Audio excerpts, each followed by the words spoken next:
All right, welcome to Hotline TV, everybody. I'm John Mercurio. And I'm Amy Walter. All right, a lot of fireworks this weekend. We saw on CNN's reliable sources the political, the sort of showdown, if you would, between Huffington Post's Nico Pitney and the Washington Post's Dana Milbank. There was also a woman on there from the Washington Times who was able to get one sentence in, but that was about it. All right, what we want to know today, though, is there any political fallout from this incident at Obama's presser and, of course, the incident on television this weekend? We've got the answers to our big questions today. Right, we do indeed. All right, the first question, we're going to go through these really quickly. Is this just an example, if you will, the Dana Milbank attack? There was an attack. In his opinion, or in the Pitney opinion, is this just an example of the MSM lashing out against the sort of new media and the preferential treatment they believe that that Pitney got in the Obama administration? Well, that was Pitney's point, which is you're just jealous, basically. Right. Yeah, I got called on. That's a direct quote. Oh, actually, yeah, it was. I got called on, and you didn't. You guys are getting scooped by people like us, and it makes you crazy. And you try to do things like us. You have your own video programs, which, by the way, actually we started. That is correct. You don't hear us lashing out, do you? No, you don't. About certain people stealing the Hotline TV idea, Dana Milbank. Right. But we're fair arbiters. We're fair, and I'm not going on Howard Kurtz to complain about it. Right. I mean, look, I think ultimately there was a legitimate question. Kurtz wanted to bring these people on to have an interesting conversation about new media versus old media and the ethics that go into a White House press conference. I don't think they were the perfect messengers for that cause. I mean, Pitney, as soon as he started answering his questions, started lashing out at Dana Milbank because of some questions that he'd asked Obama about appearing in a swimsuit, which wasn't really relevant. I understand he wanted to go directly after Milbank, who had just written a column trashing Pitney. But at the same time, it's not really relevant to the question that we're talking about. And at the end of like their 5-minute debate, was anything clearer? It wasn't even clear, except I think the one point that Nico had that was true was that at the end of the day, at the end of this conversation about White House ethics, new media, old media, what it takes to walk into a press conference and still be a legitimate journalist, he did ask a legitimate question. Everybody agreed to that. Howie, Dana, and Nico, and that other woman from the Washington Post who didn't get to talk very much. They all agreed it was a legitimate question, so does the end justify the means? That's another question. Wow. But we're not even going to get to that one because that nobody has the answer to that. It's like the sound of one hand clapping. Right.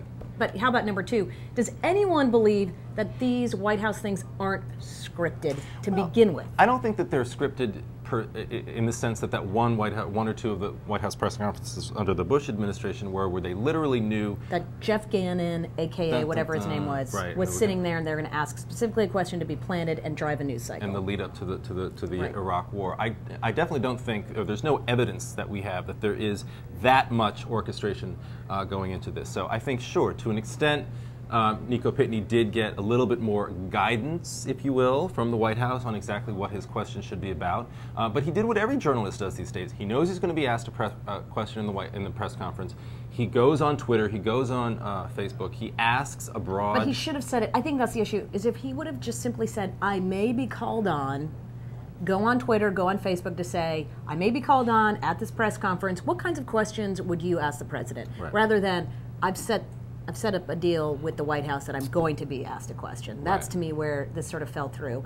And there's no guarantee that, even though we know that Chuck Todd and Jake Tapper et al. Are going to be called on, there's no guarantee that the president knows exactly what they're going to talk about. Though it is pretty clear that the president has talked to the press secretary about the sorts of things maybe that are in the craw of those certain reporters. Just to expect, all right, if you call on Chuck, this is what you should expect to get. Right. All right.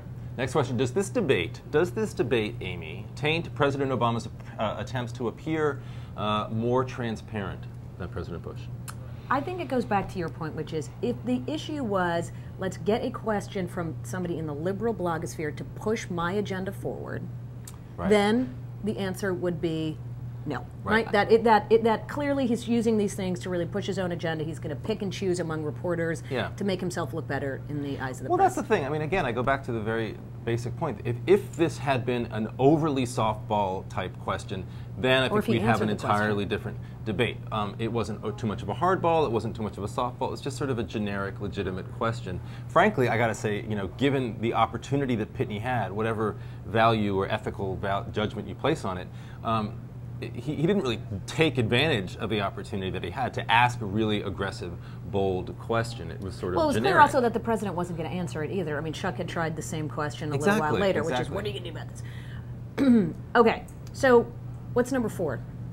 I believe number 4, as we see on our crystal ball. All right, who wins this debate? Obama's Netroots supporter or his media's in the tank critics? Critics who But say isn't that all the the media media right? I think that's the issue, which is whether it's the MSM criticizing the Huffington Post or Huffington Post defending itself.